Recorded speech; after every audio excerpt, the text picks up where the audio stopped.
आपसे आग्रह बोले जय जय बिहार। जन स्वराज पद यात्रा का कारवा लेकर एक बार फिर से अब सारण के छापरा में आज 164वें दिन प्रशांत किशोर लगातार निकले हुए हैं, लोगों को समझाने की कोशिश कर रहे हैं। जनता का सुंदर राज, जन स्वराज के नारों से गूंजता यह छापरा सारण की यह धरती है, जहां पर प्रशांत किशोर की काफी देर से बैठ करके लोग इंतजार कर रहे थे। आपको बता दें कि ये साधपुर का इलाका आता है, मांझी ब्लॉक है, एकमा असेंबली कंस्टिट्यूंसी है, यानी कि विधानसभा क्षेत्र इसका एकमा आता है, जहां पर प्रशांत किशोर अपनी पदयात्रा लेकर पहुंचने वाले हैं। लगभग पहुंच चुके हैं। कहिए प्रशांत किशोर की इस पदयात्रा का मुख्य उद्देश्य है सही लोग, सही सोच, सामूहिक प्रयास। अब आपके स्क्रीन पर प्रशांत किशोर की यह पदयात्रा कहेंगे कैमरा पर्सन से एक बार दिखाएं इस पदयात्रा का जो सूत्रधार प्रशांत किशोर है, उनके इस कारवा को जो अभी आपके स्क्रीन पर है। यह कारवा अब एकमा विधानसभा क्षेत्र में अभी भ्रमण कर रही है। आपको बता दें मांझी प्रखंड आता है, जहां पर प्रशांत किशोर की यह कारवा होकर के गुजर रही है। आज का जो विश्राम है वो उसरैन फील्ड बरेजा में आज का विश्राम रखा गया है। आज देर शाम तक यह यात्रा वहीं पहुंचेगी और आज रात्रि का विश्राम इस पदयात्रा का वहीं होने वाला है। प्रशांत किशोर इस पदयात्रा में समाज के बीच से वैसे लोगों को निकालने के लिए प्रयास कर रहे हैं, जो असल मायने में समाज को कुछ देना चाहते हैं, समाज के लिए प्रयास कर रहे हैं, समाज को और बाजे बाजे के साथ प्रशांत किशोर की इस कारवा को लेकर लोग पहुंचे। अब सीधे हम आपको इस सभा से जोड़ जाते हैं। जय बिहार, जय बिहार। जोरदार तालियों से प्रशांत किशोर जी पैदल चलते हुए आपके बीच आए हैं। जोरदार तालियों से स्वागत करें।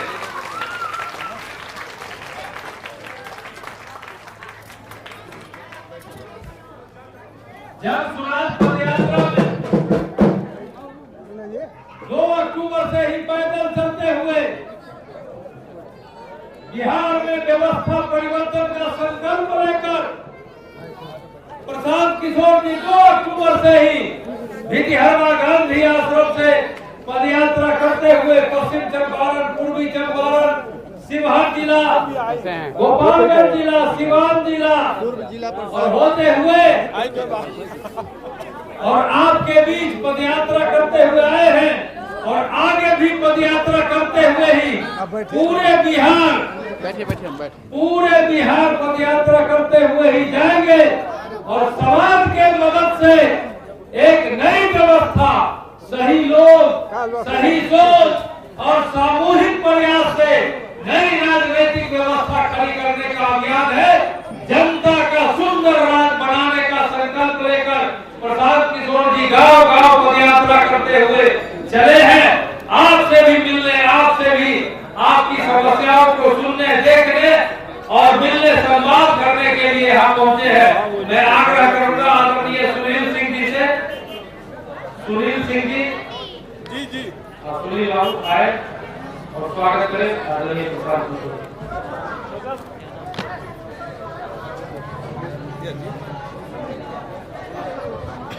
हेलो, सबसे पहले हम अपने पूरे ग्राम पंचायत वासियों के तरफ से प्रशांत जी को सशक्त नमन करते हैं और हमारे सारे प्रतिनिधि, हमारे मुखिया जी, सरपंच साहब, पंडित जी, मुन्ना भवानी जी, गोरखपुर बाबा, जगमोहन भैया, सबको हमारे ग्रामवासियों के तरफ से, सबके तरफ से नमन करता हूँ और हम अपने मुखिया जी से कहेंगे जो है कुछ शब्द से सबको संबोधित करें।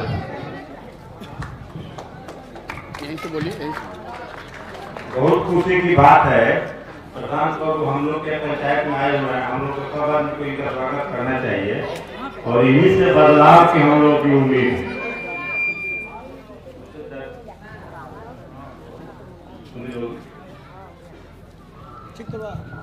बहुत बहुत धन्यवाद मुखिया जी। हम आग्रह करेंगे राकेश कुमार सिंह पूर्व पंचायत समिति के सदस्य हैं। सरपंच अगवाई ना बाबा, अगवाई ठीक है। राकेश कुमार सिंह जी,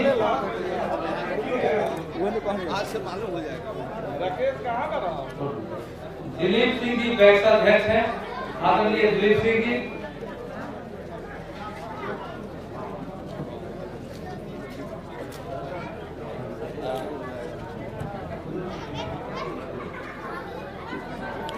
दिलीप सिंह जी पैक्स अध्यक्ष आए और चंद शब्दों से सर का स्वागत करें।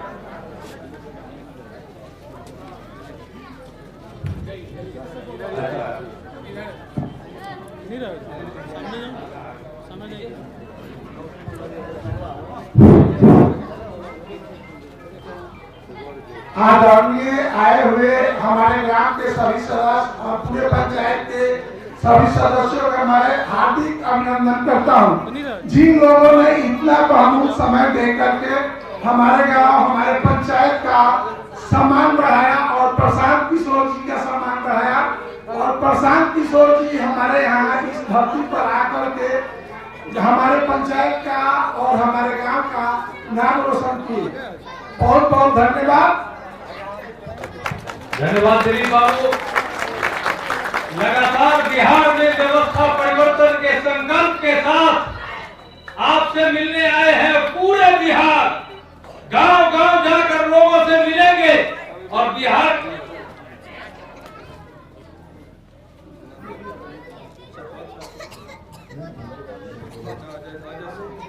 अब आदरणीय अजय सिंह साहब से हम चाहेंगे कि कुछ पूर्व सरपंच साहब से।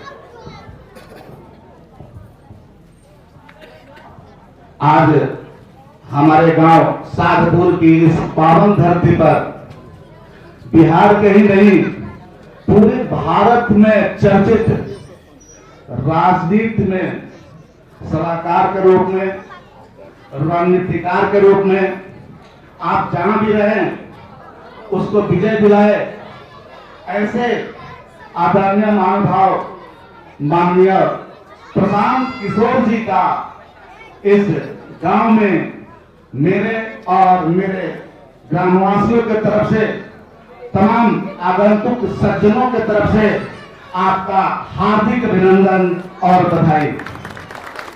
बड़े ही गर्व की बात है, बड़ी खुशी की बात है, बड़ा ही मन प्रफुल्लित है कि प्रशांत किशोर जैसे व्यक्ति का शुभ आगमन हमारी धरती पर हुआ है, जिन्होंने इस बिहार राज्य के राजनीति में व्यवस्था परिवर्तन करने का संकल्प लिया है, जिससे हमारे राज्य के व्यवस्था में परिवर्तन हो, आम नागरिकों को सुविधा मिले, अच्छी शिक्षा मिले, बिजली मिले, समय पर काम हो।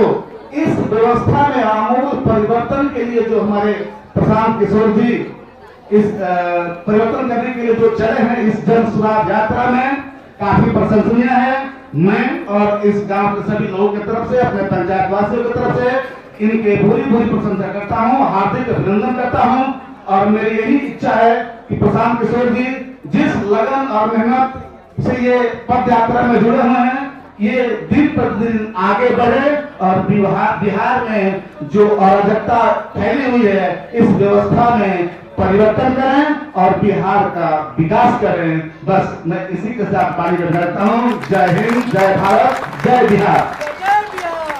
धन्यवाद सरपंच साहब। हम आग्रह करेंगे आदरणीय मुन्ना भवानी जी से कि दो शब्द।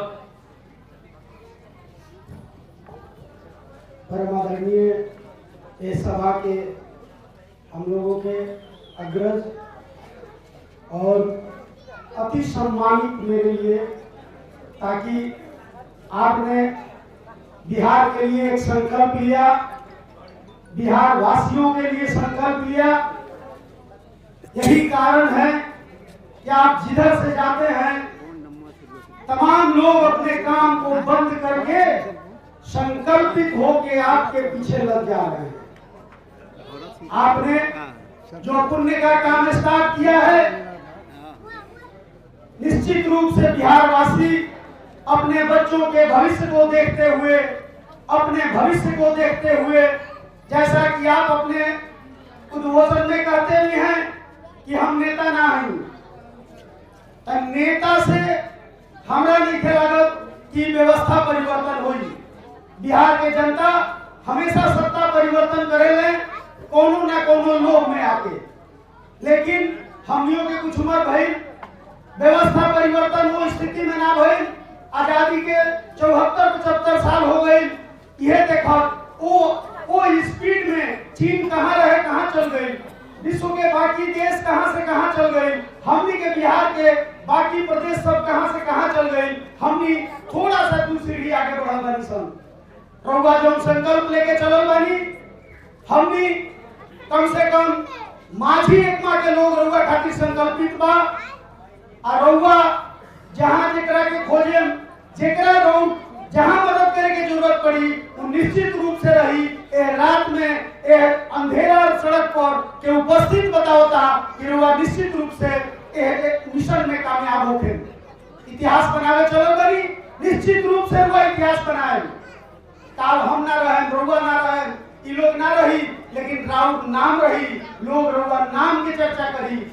ऐसे पुनः एक बार भाई अजय सिंह जी पूर्व सरपंच, भाई जगमोहन जी पूर्व जिला परिषद, भाई राजेश पांडे जी पूर्व जिला परिषद प्रत्याशी, हमनी के मुखिया भाई साहेब सिंह जी, सरपंच भाई भरत सिंह जी, तिवारी बाबा, हम धन्यवाद दें कि सब लोग मिशन में जिसे लागल बा लागी तो यहाँ के उत्साह बढ़ी, यहाँ के ताकत एनर्जी बढ़ी और काम करे के क्षमता बढ़ी। काहे कि संकल्प बहुत बड़ा बा, पूरा बिहार में घूमे के बा, बिहार के समस्या के सुने के बा, अपन बात बतावे के बा कि हम काहे ला चलल बनी। तराउर ऊर्जा जो आज बा यहाँ पिटवाई बनी कि यहाँ में समाहित हुई, यहाँ के ताकत बढ़ी, जवना से हो सकेला हमनी के बिहार के विकास हो सके। बहुत बहुत धन्यवाद।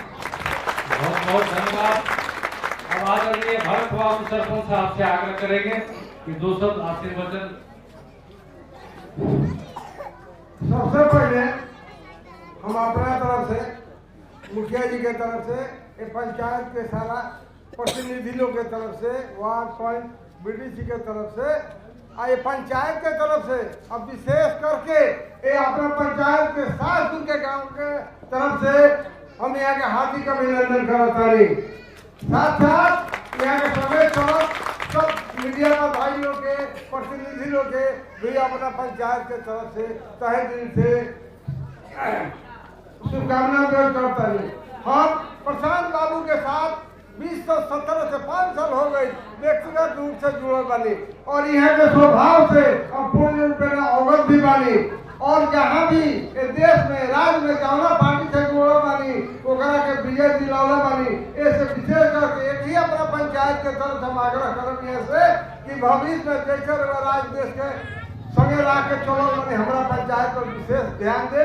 अब बिहार के आगे बढ़े सफल बनावे खातिर रउआ कदम मिला के हमारे पंचायत रउआ साथे चली। ये हम अपना पंचायत के तरफ से रउआ विश्वास दिलावतनी। समय कम बा, हम अपना वाणी के विश्राम करतनी। जय हिंद, जय भारत। अपना पंचायत के सब वासी लोग के हम नमन करतनी। धन्यवाद जी, बहुत बहुत धन्यवाद। हम आदरणीय अभिषेक तिवारी जी से आग्रह करेंगे 2 शब्द।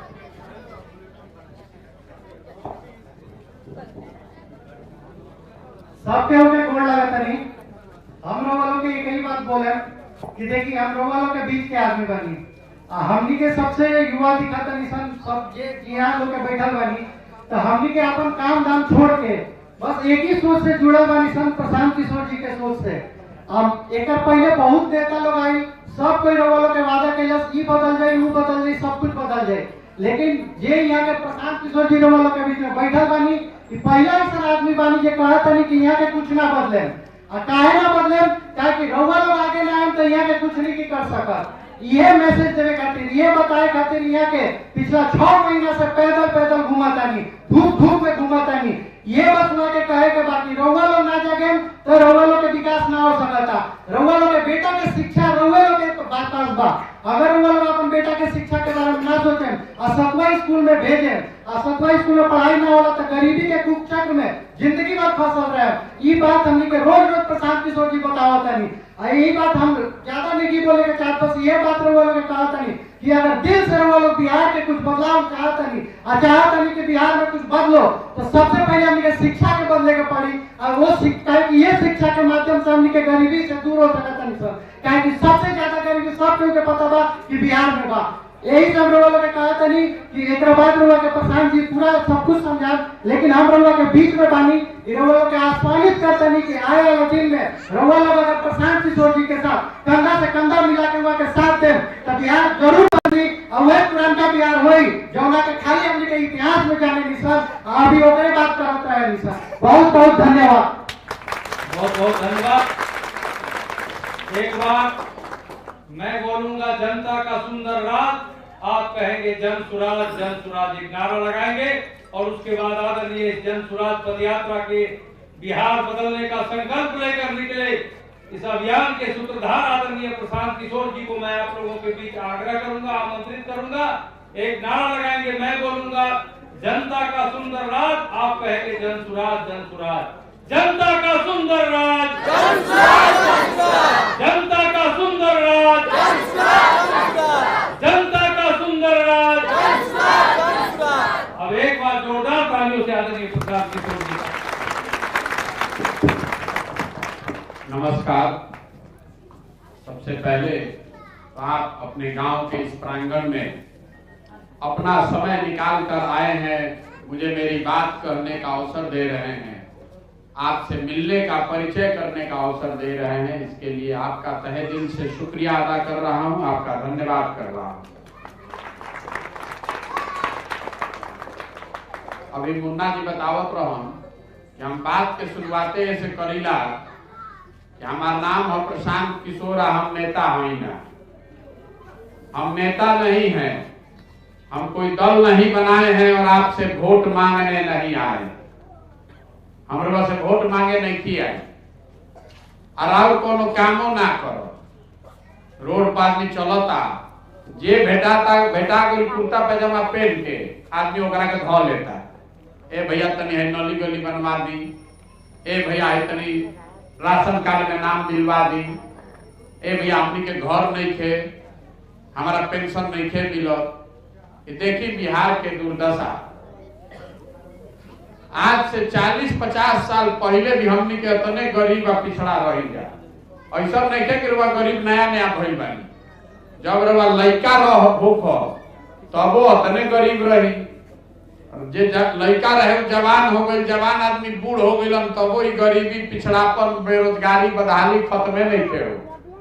रुआ अपना से सब जतन करके देख लेनी, जे भी एजा रहता बिहार में कम चाहे ज्यादा 8 घंटा 10 घंटा काम करते बा, रुआ अपना से ठीक वोट सोच के देते बानी और सब लोग के नेता के दल के रुआ वोट दे के देखनी तो वो तो बिहार के दशा नहीं के सुधर। तो जितना है दल के आदमी जा हुई हम अलग अलग विचारधारा दल के मानने वाला, हम रुआ के बता रहा बानी कि भाई जे नेता जे जौन दल जौन काम कइलस चाहे करे के दावा करता सबके सही मान लिया जाओ, सबके सही मान लिया जाओ कि भैया लोग काम कोई, तो वो जो हमनी के दुर्दशा बा तो हमनी के आंख के सामने ही बा। आज भी देश का सबसे गरीब, सबसे पिछड़ा, सबसे ज्यादा अशिक्षित, सबसे ज्यादा बेरोजगारी वाला राज्य बिहार है। नेता लोग से का उलझे के बा, तो कोई के घरे घरे बुझाता कि जौना रास्ता पर हम अरुआ 50 साल से चलत आनी जा, ये रास्ता पर अगला 50 वर्ष भी चलत तो बिहार सुधरे वाला नहीं। पहले रुआ के लालू जी ठगलन, नीतीश ठगलन, अब प्रशांत किशोर आई वाला प्रशांत किशोर ठग लियन।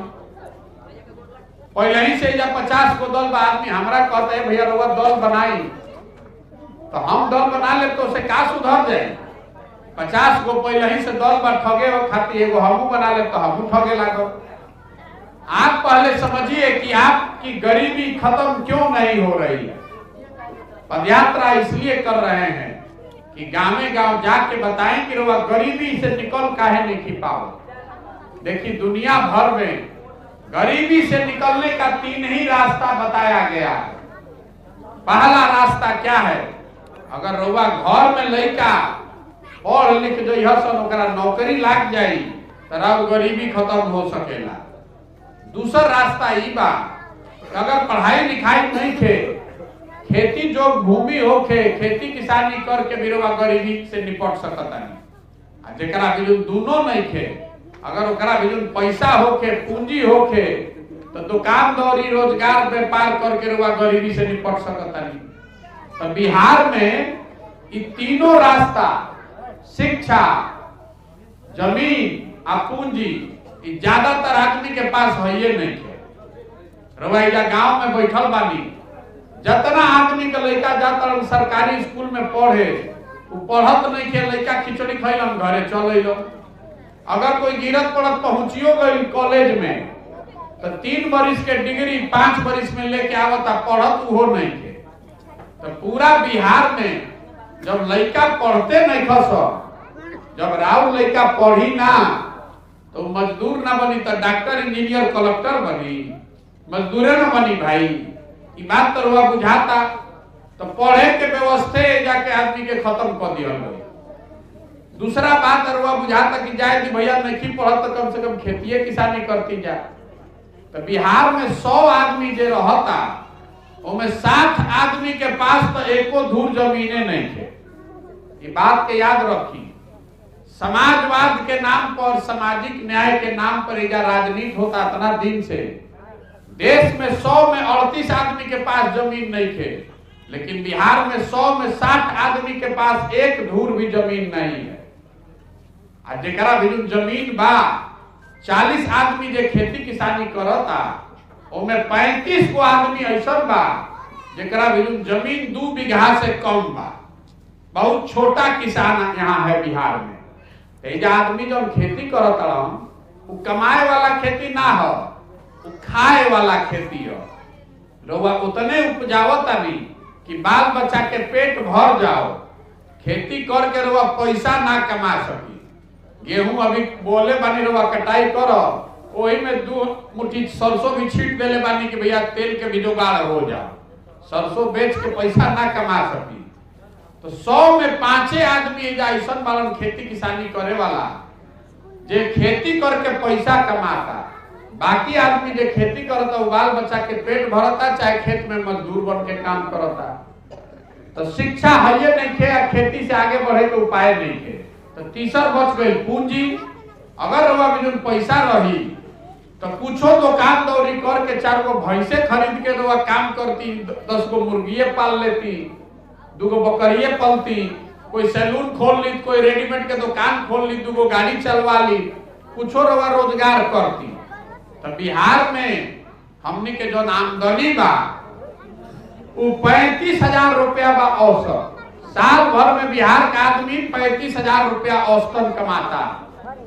देश में आदमी कमाता कितना? 1,45,000 रुपया। तो पैसा है ये नहीं थे, तो कोनो रोजी रोजगार करो कैसे? मान ली बाल काटे आवता, तो 50,000 रुपया रही, या सरकार कोनो ऐसा योजना ला दी कि 50,000 रुपया बैंक से कर्जा मिल जाये, तो सैलून खोल लेती, 4 आदमी के रोजगारों देती। लेकिन अगर 50,000 रुपया नहीं थे, अब बाल काटे आवता, तो जाके कहीं मजदूरिये न करो। यही दुर्दशा है। बिहार में गरीबी से निकलने के तीनों रास्ते, शिक्षा, भूमि और पूंजी, तीनों रास्ते बंद है। तो गरीबी से निकलो कैसे? कतनो हाथ पांव चला ली, जेकरा के मन होके ओकरा के वोट दे दी, आपकी गरीबी नहीं खत्म हो सकती है। जब तक शिक्षा ना सुधरी, जब तक लड़कन के पढ़े के व्यवस्था ना हुई, जब तक खेती के कमाए वाला ना बनावल जाई, और जब तक सबके रोजी रोजगार के व्यवस्था ना हो, तो गरीबी खत्म कैसे हो? सरकार चाहे रोड बना दे, चाहे नाली बना दे, चाहे पानी के टंकी लगा दो कि 5 किलो अनाज दे दो, उससे आपकी गरीबी नहीं खत्म होगी। इतना बात तो भैया बुझाता सबके। अब रवा से पूछा था नहीं, रवा सोच के बताई कि बिहार में भैया लड़कन के पढ़े के व्यवस्था होके के चाहिए ना। इतना बात तो सबके बुझाता। बोली सोच के, मुंह से बोले के बाद पढ़े के व्यवस्था होके के चाहिए ना, सब है बोल। बिहार में पढ़े के व्यवस्था भैया होके के चाहिए ना, इतना बात तो बुझाता ना, होके चाहिए ना। रउआ जोर से कहतनी कि पढ़े के व्यवस्था होके के चाहिए, तो अब तनी 1 मिनट में सोच के बताई अपना अपना लड़कन के नाम पर, सब अपना लड़कन के नाम पर बताओ कि अपना जिंदगी में रउआ पढ़ाई खातिर शिक्षा खातिर कभी वोट देले बानी? कोई देले बा भाई जाबी? तो काहे के इतना हल्ला मचोले बानी जा कि शिक्षा भैया सुधारी, पढ़े के व्यवस्था करी। जेकरे कभी माइक दे तो सबे ये कहता कि भैया हमारा के नेता ठगता, हम रुआ कहता नहीं कि रुआ के नेता ठगते नहीं के। अरे जौन रुआ बोत तौने न काटो, जिस बात पर आप वोट दे रहे हैं कम चाहे ज्यादा वो आपको मिल रहा है। हम रुआ वोट देता नहीं जा जात पर, तो जात के चर्चा बिहार के हर जगह होता कि नहीं खे हो? रउआ योजना बनाई, पढ़े जाई, खाना खाई, जमीन खरीदी, हर जगह जात के बात होता। रउआ वोट देले बानी भारत पाकिस्तान हिंदू मुसलमान के नाम पर, तो जैसे ही रउआ टीवी खोलत तानी तो भारत पाकिस्तान के रोज कहानी सुनत तानी कि नहीं सुनत? रउआ वोट देले बानी 5 किलो अनाज पर, तो कतनो बिहार में भ्रष्टाचार बा, चोरी बा, तो 1 किलो चोरी करके 4 किलो अनाजवा मिलते बा। रउआ वोट देले बानी राम मंदिर बनावे खातिर, तो 30 बरिस के बादे सही लेकिन राम मंदिर बनते बा। रउआ वोट देले बानी मोदी जी के 56 इंच के सीना देख के, गुजरात में बुलेट ट्रेन की कहानी सुन के, तो गुजरात में 1 लाख करोड़ के बुलेट ट्रेन बनते बा। जो वोटवा दे वो न मिली भैया। रउआ अपन लड़का के पढ़े खातिर वोटे नहीं खी दे, अपना लड़का के रोजगार खातिर वोटे नहीं खी दे, तो बिहार सुधरी कैसे? एमे कोनो नेता के का जरूरत बा? यही से ना हम नेता नहीं की। नेता आके रउआ के का सिखा दियो? हमारा के रउआ बताइए गांव में कौन ऐसा समस्या बा जौन रउआ नहीं मालूम कि हम रउआ के बता दे। अरे बिहार में आदमी के और कुछ आवे चाहे ना, राजनीति तो खूब आवता। 4 आदमी के कहीं रउआ बैठा दी, घर में, दलान में, खेत खलिहान में, चौक चौराहा पर, चाय के दुकान पर, जहां 4 आदमी बैठता वो ये बतियावत कि कितना भ्रष्टाचार बा। सड़क नहीं खे, नाली नहीं खे, लड़कन के पढ़े के व्यवस्था नहीं खे, रोजगार नहीं खे, खेत में पानी नहीं खे, 277 के यूरिया रुआ 500 में खरीदता नहीं, अस्पताल नहीं खे, सब आदमी त्रस्त वाला। 400 रुपया के वृद्धावस्था पेंशन में भी चोरी होता। ये तो सब बात रुआ जानता नहीं, तो ये सुधरत काहे नहीं खे? सुधरत ऐसे नहीं खे कि अभी जैसे रुआ के शिक्षा वाला बतवा बतैली है वैसे ही सब बात रुआ बतियाई, लेकिन जहिया वोट के दिन आई तो दिन सब बात भुला गए। वोट के दिन तो खाली आदमी के बिहार में 4 गो बात याद बा। ए भाई हमार जात का बा, अब पता करो कि अपना जात के क्या लिखे खड़ा बा, ओकरे के वोट दिया। जिन जात से बच गई उनका के हिंदू मुसलमान भारत पाकिस्तान के नाम पर वोट लिया था। अगर सांसद से खुश नहीं थी तो आदमी कहता ऊपर देखा, ऊपर मोदी जी के देखा, पाकिस्तान पुलवामा हो गई तो नली गली में जुड़ाई मारो, जल्दी चलो भाजपा के वोट दो। आदमी खुदे कहता ये भैया हम सांसद के वोट नहीं खी दिले, हम तो मोदी जी के दिले बा। तो सांसदों की यहाँ जाता नहीं रुआ काम लेके, अगर मन होता करे के नहीं खे तो कहते कि जा मत दिया वोट मोदी जी के, हमारा तो काहे काम करावे आई बा। आज दोनों से बच गए, जात से बच गया, धर्म से बच गया, तो आदमी कहता कि जाए कि भैया हमनी के कतनो कष्ट बा ना, और लालू जी के जो अपराध वाला राज रहे उ ना चाहिए रे भाई। बाप रे बाप, बहुत अपराध, अपहरण, गुंडागर्दी, डकैती, मर्डर होत रहे। रउआ एकदम संकल्प ले ले बानी कि अब क्या विधायक जी के वोट ना दे, लेकिन हल्ला हुई चुनाव से पहले ललटेन जीते लागल तो सब आदमी कहे भाई भुला छोड़ा ये सब बात, पहले ललटेन के रोक भाजपा के दो चल।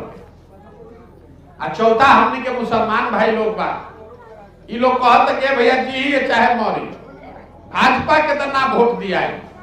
तो बिहार में बचल के भैया, बिहार में तो 2 गो दल बा, एगो मोदी जी के भाजपा, एगो लालू जी के ललटेन, एगो बारन बीच में झूलते हुए नीतीश कुमार कभी ललटेन को लटकल बारन, कभी फूल पर बैठ के पौरत बुझाते नहीं के रही हम के ने।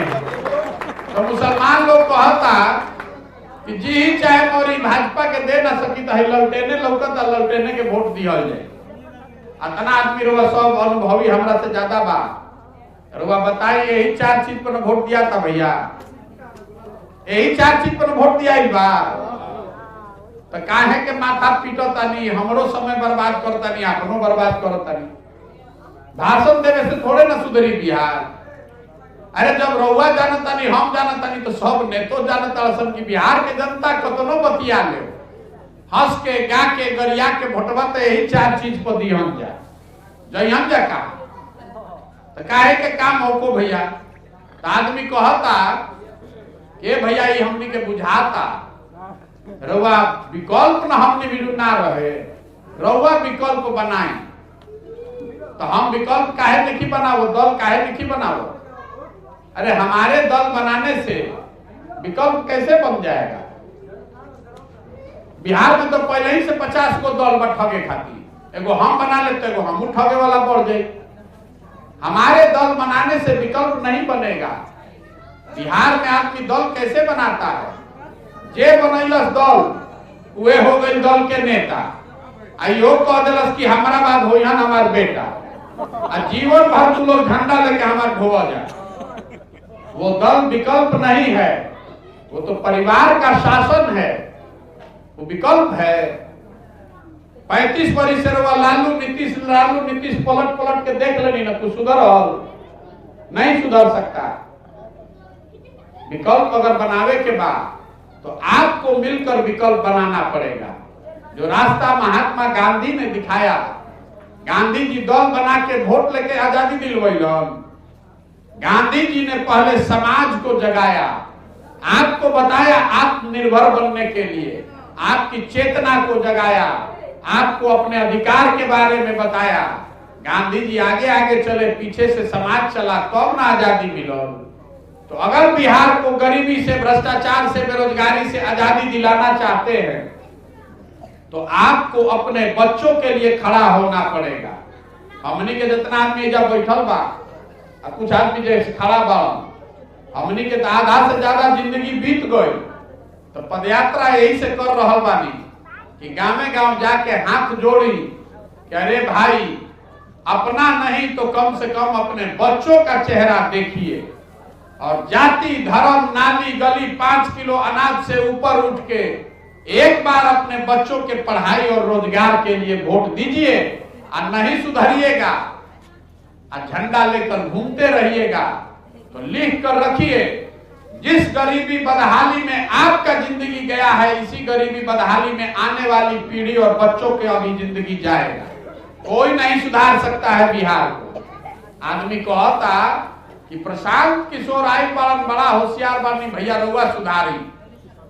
हम रुआ के बताओ तनी, जे मंच पावेला ये कहेला कि हमरा के वोट दे दो, हम आई न तो ठीक कर दे। आज तक ठीक भइल।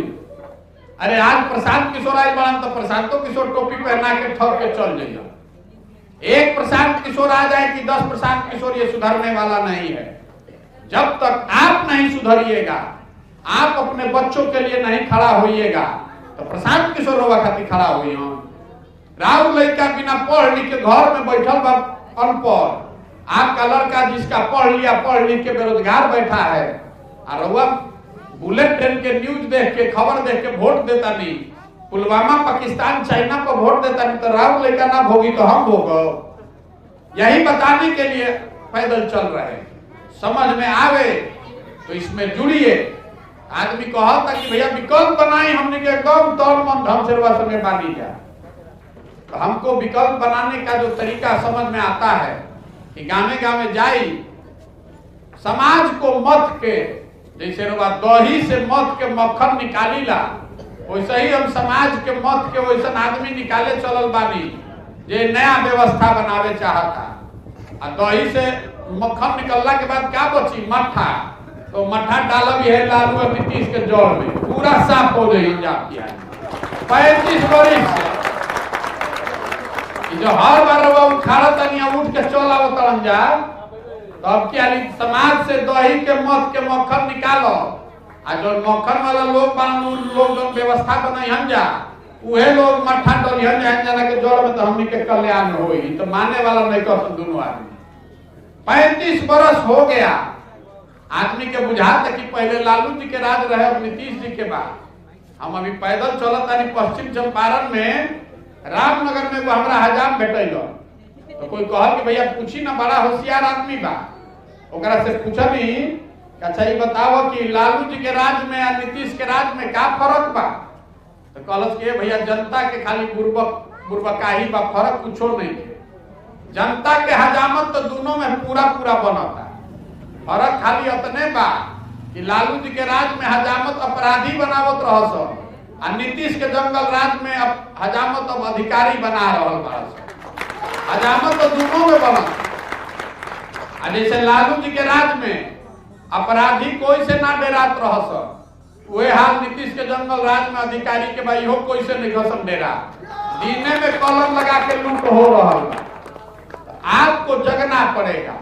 आदमी कहता कि भैया विकल्प ऐसा नहीं किया बनाओ कि हमने भी जो व्यवस्था नहीं थे संसाधन नहीं थे राजनीति के समझ नहीं थे कैसे व्यवस्था बनाई जाए तो जन सुराज वही व्यवस्था है वो समझ है वो संसाधन है आप में क्षमता है आप में ताकत है आप अपने बच्चों के लिए खड़ा होइए।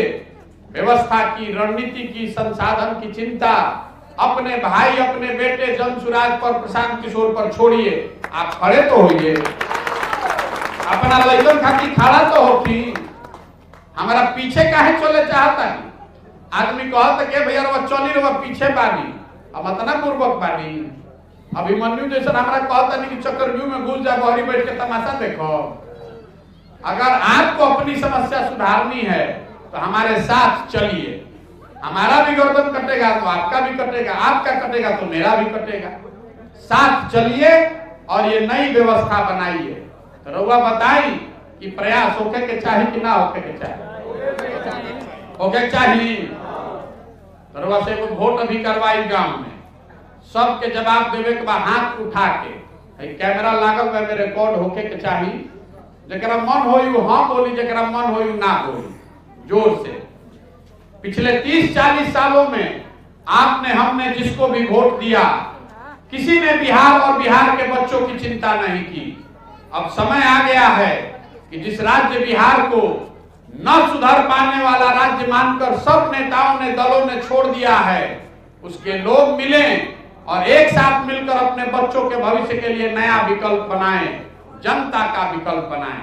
आप बताइए कि हमने के सब के मिलके जनता का विकल्प बनाना चाहिए कि नहीं बनाना चाहिए। हाथ सब के उठे के चाहिए हाँ कि ना बनाना चाहिए ना भाई बनना चाहिए ना।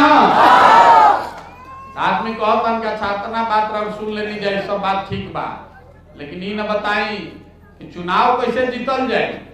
सबसे बड़ा समस्या तो न बा तरवा के यो बतावे आई बानी कि अगर जनता का विकल्प बना दिया गया सब ने मिलकर दल बना लिया तो चुनाव कैसे जीता जाएगा। देखिए लोकतंत्र में जनता जो है आप जो हैं आप हनुमान हैं रउआ अपन शक्ति भुला गई बानी। जब तक आप बटन नहीं दबाते हैं कोई आदमी चुनाव नहीं जीत सकता है। एक बार रउआ खड़ा हो जाइए अपने और अपने बच्चों के लिए खड़े हो जाइएगा तो जन बल के आगे कोई बल नहीं है ना धन बल ना जाति बल ना बाहुबल। और जे हमरा के तनको मन का जानता ओकरा मालूम बा कि प्रशांत किशोर के और कुछ आवे चाहे ना चुनाव लड़ावे आवेला। तो पिछला 10 साल में जिस नेता का जिस दल का हमने हाथ पकड़ा है वो चुनावे नहीं हारा है। इस बार संकल्प लिए हैं किसी दल का नहीं नेता का नहीं आपका बिहार की जनता का हाथ पकड़े हैं और भरोसा रखिए आपको भी हारने नहीं देंगे। चुनाव में नहीं हारने देंगे चुनाव में आपको हारने नहीं देंगे। आप जिसको भी समाज अपने बीच से चुन कर निकालेगा वो गरीब हो अमीर हो अगड़ा हो पिछड़ा हो हिंदू हो मुसलमान हो जेकरे के समाज चुन के निकाली उसी के पीछे जनसुराज की प्रशांत किशोर की पूरी ताकत, शक्ति, पैसा, बुद्धि सब लगेगी और आपके समर्थन और आशीर्वाद से उसको जिता कर लाया जाए। तबे न बनी जनता के सरकार। अगर बिहार के सुधारे के बाद तो खाली मुख्यमंत्री बदले से ना होई, नीचे से लेकर ऊपर तक व्यवस्था में घून लग गया है। हजारों अच्छे लोगों को वार्ड सदस्य भी बनाना होगा। 5000 6000 अच्छा आदमी मुखिया सरपंच भी बनने के चाहिए। जिला परिषद और प्रमुख में भी अच्छे लोग जीत कर आने चाहिए। 100-150 अच्छा आदमी विधायक बनेगा तब बिहार सुधरेगा। खाली मुख्यमंत्री बदले से बिहार ना सुधरी। यही से गाने गाने घूमता नहीं और रउआ से हाथ जोड़ता नहीं कि अरे भाई अपना लइकन खातिर वोट दी जा। आपके वोट की कीमत नाली गली नहीं है, 5 किलो अनाज नहीं है। आपके वोट की कीमत है आपके बच्चों का भविष्य। और अगर आप गलती कीजिएगा, एक दिन वोट के दिन गलती करो तो 5 वर्ष भिखार बन के घूमो। और अगर वोट ठीक से दीजिएगा तो 5 वर्ष नेता आके एड़ी रगड़ी रुआ घर के सामने। तो इस बात के संकल्प ले ली आदमी, आप संकल्प लेके जाए कि अपना लइकन के पढ़े खातिर और रोजगार खातिर वोट दे। जन सुराज का एक संकल्प है जो आपको बता देते हैं। हम लोग वादा किसी से कुछ नहीं करते, लेकिन पहला संकल्प क्या है कि जब जनता की सरकार बने तो ऐसी योजना बना रहे हैं कि जितना लड़का बाहर चल गए बारन नौकरी करे, चाहे या पढ़ लिख के बेरोजगार बैठल बारन, सबसे पहले साल भर के अंदर 10 से 15 हजार रुपया के रोजी रोजगार का व्यवस्था यहीं पर किया जाएगा। एकदम निश्चित तौर पर साल भर के अंदर सबके लिए किया जाएगा, बिल्कुल किया जा सकता है। ना होता हमारे गर्दन रुआ पकड़ ले। दूसर राज्य में जहां गरीबी बा, कर्नाटक में, गुजरात में, तमिलनाडु में, ओजा मजदूरी नहीं थे आदमी करत, ओजा गरीबी नहीं थे, ओजा भ्रष्टाचार नहीं थे, लेकिन ओजा के आदमी आके बिहार में मजदूरी करता। तो जब ओजा के आदमी आके जब मजदूरी नहीं करत तो हमनी के लड़का काहे के जाता सब मजदूरी करे? अरे 10-15 हजार रुपया के रोजगार के व्यवस्था बिल्कुल साल भर के अंदर कई जा सकेला। इसको सुधारिए और सुधरेगा तब जब आप सुधरिएगा। नहीं 500 रुपया लेके मुखिया को वोट दीजिएगा और फिर कहिएगा कि मुखिया बड़ा चोर बा, तो दोनों बात तो ना हो रे भाई। गौवा में जाता नहीं तो आदमी कहता नहीं भैया मुखिया बड़ा चोरी करता। अरे 500 रुपया लेके मुर्गा भात खा के या पाउच पी के वोट देले बाड़ा तो मुखिया आके हरिचंद बनी, लुटबे न करी भाई। तो रउआ सुधरी, आप सुधरिएगा, ठीक से वोट दीजिएगा तभी सुधार हो पाएगा। यही कहने आए हैं, अपने से प्रयास कर रहे हैं। ये कठिन काम है, 50 बरस से जमा हुआ काई है। बहुत आदमी हमरा के कहता कि भैया गांधी मैदान में रैली करके सबके बताई, तो हम रुआ के बतावता नहीं। काउर लागल जमीन पर वो दौड़े जाई तो दौड़त में गिर जाए, हाथ पैर टूट जाए। अरे बिहार के समाज में लोगों के दिमाग में जाति धर्म का इतना काई जम गया है, इसको बैठ के जैसे रुआ काई छोड़ाईला, ईटा से झाड़ू से बैठ के रगड़ के छोड़ावे के पड़ी। उहे छोड़ावे खातिर गावे गावे चलता, साल भर 2 साल लागी, लेकिन काई छोड़ावल जा सकेला। एक बार काई छूट जाई तो आप में वो क्षमता है, आप वो व्यवस्था बना सकते हैं जिससे हम लोग के बच्चों को पढ़ने के लिए, रोजगार के लिए कहीं बाहर नहीं जाना पड़े। तो एक बार इस मिट्टी के सम्मान में, आजकल तो सब हमनी के कहता बिहारी मतलब बेवकूफ, बिहारी शब्द गाली हो गई बा, लेकिन हम लोग सब बेवकूफ लोग नहीं हैं। अरे तो कुछ नेता और यहाँ के व्यवस्था ने हम लोग को बेवकूफ बना दिया है। तो बिहार तो ज्ञान का भूमि रहा है, यहाँ तो देवताओं को भी आकर ज्ञान मिला है। तो एक बार इस मिट्टी के सम्मान में एक नारा लगाकर खत्म करेंगे। मैं बोलूंगा जय बिहार, आपको बोलना है जय जय बिहार, जय बिहार, जय बिहार, जय बिहार। छपरा के आदमी में होता नहीं दम बा। हमारे तो घर में या शाहबाद जिला में हमने जानते हैं कि आरा छपरा बलिया में आदमी में बहुत दम बा। एक बार छपरा के आवाज में बोली जय बिहार, जय बिहार। बहुत बहुत धन्यवाद। हम जैसे आगे हमरा के 4-5 किलोमीटर जाए के बाद भी और जरा मन होके तो गांव घर चली संगे आ नइखे मन ते जे बैठ के सुस्ताई। बहुत बहुत धन्यवाद।